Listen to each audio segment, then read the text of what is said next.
In the frozen wilderness at the edge of a brutal winter, a reclusive settler lives alone with his loyal hound, haunted by loss and surviving on instinct.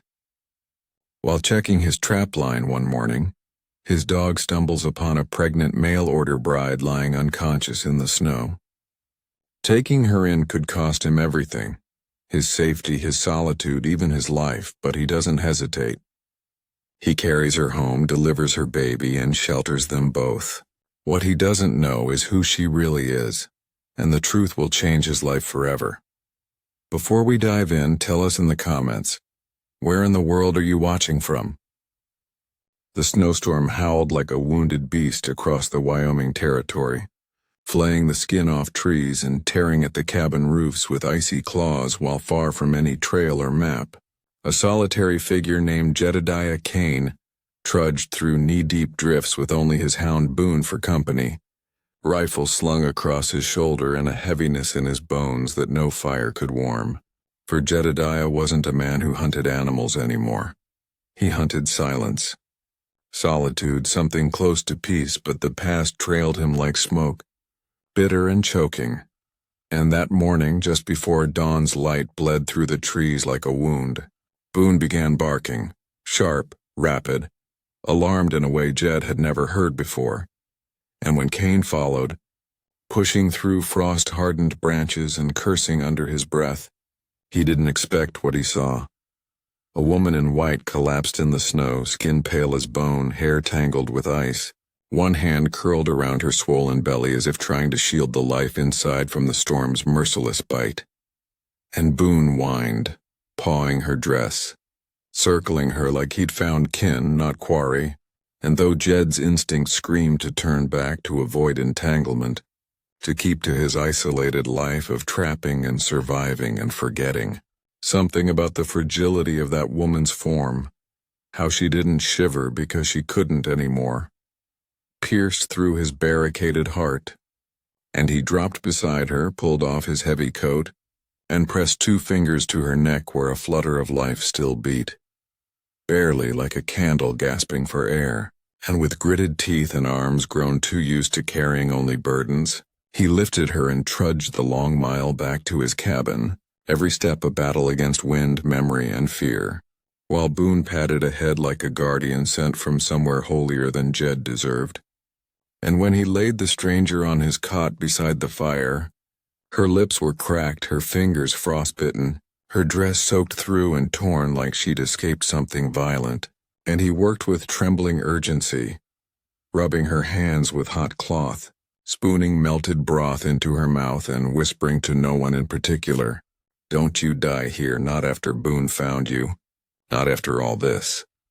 Because even though Jedediah Kane hadn't prayed since Annalise's grave froze over, something in him begged this stranger to live, and live she did, barely, opening her eyes 2 days later with a moan and a name. "Clara," she whispered, then winced as her belly contracted, and Jed realized with horror and awe that she was in labor, right there under his roof, under God's judgment, and all the ghosts he'd buried rose screaming as he scrambled for boiling water, drags whatever books he'd once read when Annalise dreamed of being a mother.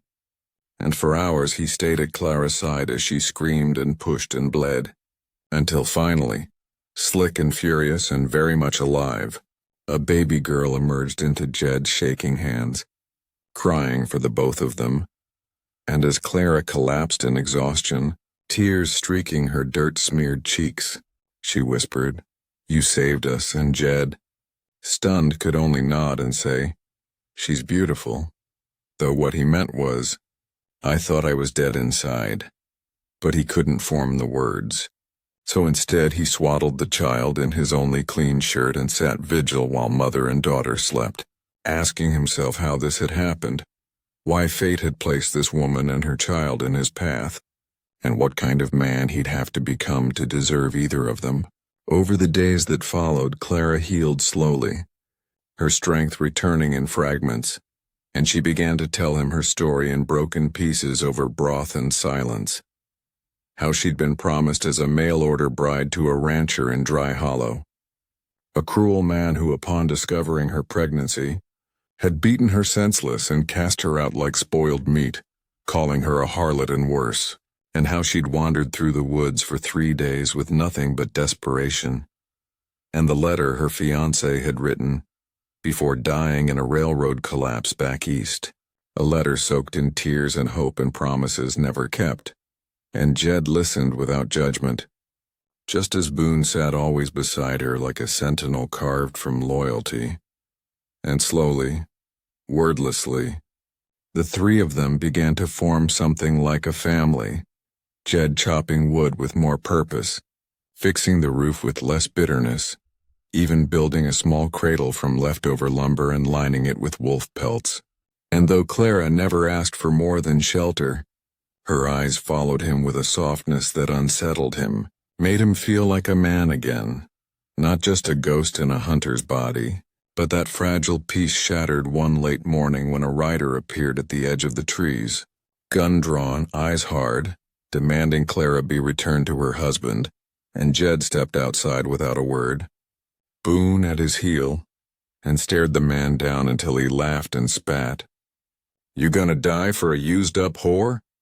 And before Jed could answer, Boone lunged, teeth bared. But the man shot the dog midair, and Boone collapsed in the snow with a yelp that echoed like thunder through Jed's soul. And something in him snapped, years of buried grief, guilt, rage erupting in a scream as he drew his rifle and fired once, clean through the man's chest, sending him crashing into the snow like justice itself had struck. And Jed fell beside Boone, sobbing, whispering, "I'm sorry, boy. I'm sorry," as Clara ran out with the baby clutched to her chest, screaming his name. And when he turned to her, his face bloodied with fury and loss, she didn't flinch.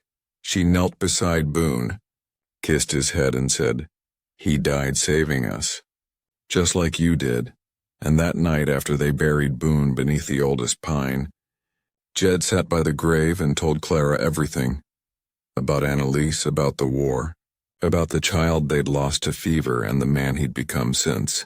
And she didn't say anything, just took his hand in hers and placed the baby in his arms. And from that day forward, they stopped waiting for tragedy to come knocking again, and started building something that could survive it, fortifying the cabin, planting roots, even riding to town once a month where Jed would trade furs and Clara would sing in the church choir with her baby strapped to her chest. And though whispers followed them, about the hound that saved a dying woman, about the reclusive trapper who changed, about the man who'd killed for love, Jed didn't care, because every night he held that child and looked into Clara's eyes and knew he'd been resurrected not by faith, but by accident, by mercy, by a dog who refused to walk past a woman in the snow. And 5 years later, when the baby was old enough to ride and Clara had filled the house with books and music and light, Jed built a stone marker over Boone's grave that simply read, "He found her, and we found each other." And when the child asked what it meant, Jed lifted her onto his lap and began the story from the beginning, not with guns or pain, but with a single bark in the woods, and the moment everything changed forever.